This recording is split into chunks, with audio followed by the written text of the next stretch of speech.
வணக்கம் சொந்தங்களே. காலையில் 4 மணிக்கு எழுந்தாச்சு. எழுந்ததும் முதல் வேலையை அரிசியை ஊற போட்டாச்சு. ஊற வச்சு வடிக்கும் போது தான் சோறு பார்த்தீங்கன்னா நல்லா உபரி தரும். சாப்பிடும்போது ரொம்ப மிருதுவாகவும் இருக்கும். அதனால் நீங்களும் ஊற வச்சு வடித்து பாருங்கள், ரொம்பவே சூப்பராக இருக்கும். காலையில் குடிக்கிறதுக்கு நைட்டே கேழ்வரகு கூழ் காய்ச்சி வச்சாச்சு. மதியம் சோறுக்கு குழம்பு கத்திரிக்காய் காரக்குழம்பு வைக்கலான்னு பிளான் பண்ணி கட் பண்ணி வச்சுருக்கேன்.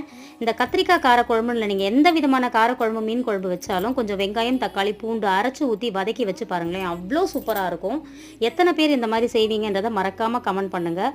தொட்டுக்கிறதுக்கு கொத்தரக்காய் பொரியல் செய்தாச்சு. அது கூழ் சோறு ரெண்டுத்துக்குமே செட் ஆகிடுன்னு சொல்லிட்டு அதை பண்ணியாச்சு.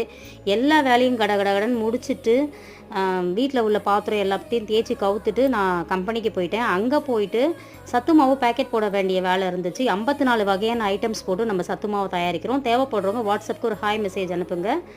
வாழ்க வளத்துடன்.